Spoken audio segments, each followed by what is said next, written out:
I can only deliver on the commitments we have made if I can get a deal through the UK Parliament. And meetings with MPs across the House show that I can only get a deal through Parliament if legal changes are made to the backstop. And that is why the UK government and a majority of MPs from across the House of Commons supported the amendment from Sir Graham Brady last week. It reaffirms our desire to leave with a deal and our commitment to no hard border between Northern Ireland and Ireland. And as Sir Graham himself set out, it would mean replacing the backstop with another arrangement which avoids a hard border, or making legally binding changes to the backstop to introduce a time limit or create an exit mechanism. First, we stand by our commitment in the joint report that there will be no hard border, including any physical infrastructure or related checks and controls. And this means people on either side of that border will be able to live their lives as they do now. The Belfast Agreement delivers just and equal treatment for the identity, ethos and aspirations of both communities. And for many, a seamless border between Northern Ireland and Ireland is integral to delivering this.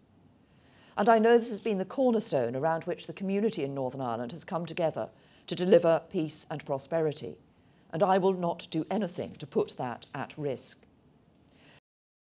So while I've said that technology could play a part and that we will look at alternative arrangements, these must be ones that can be made to work for the particular circumstances of Northern Ireland. Second, neither will I compromise on my promise to protect Northern Ireland's integral place in the UK. When the European Commission proposed a version of the backstop, which involved creating a customs border in the Irish Sea, I successfully resisted it, and I've ruled out any return to such a suggestion. This would not only damage the integrity of the UK's internal market, which is so vital to businesses across the UK and not least here in Northern Ireland.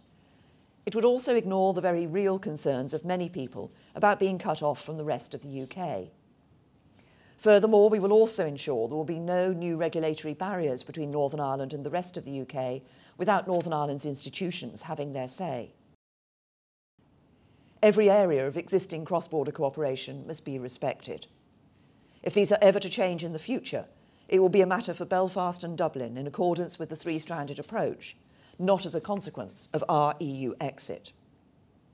Fourth, we will uphold the rights enshrined in the Belfast Agreement for all the people of Northern Ireland right across the whole community. Northern Ireland does not have to rely on the Irish government or the European Union to prevent a return to borders of the past. The UK government will not let that happen. I will not let that happen. And I believe there's a yearning in the hearts of all the people of these islands for a close and trusting relationship between all of us, and an absolute horror that we should take even a single step backwards in the progress we've collectively achieved. So I want to work closely with the Taoiseach, Leo Varadkar, and the Irish government, as so many of our predecessors have before, to strengthen the bilateral relationship we have built.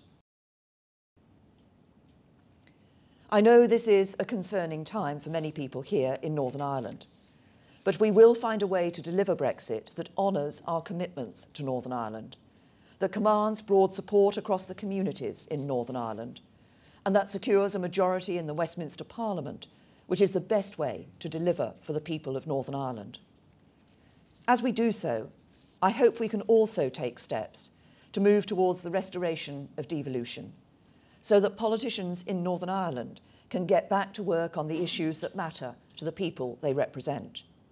For ultimately, the measure of this moment in Northern Ireland's history must be more than whether we avoid a return to the challenges of the past. It must be how together we move forwards to shape the opportunities of the future. You've used the phrase U-turn in your question. There is no suggestion that we are not going to ensure that in the future there is provision for this, as it's been called an insurance policy, the backstop, that ensures that if there is the future relationship is not in place by the end of the implementation period, there will be arrangements in place to ensure that we deliver no hard border.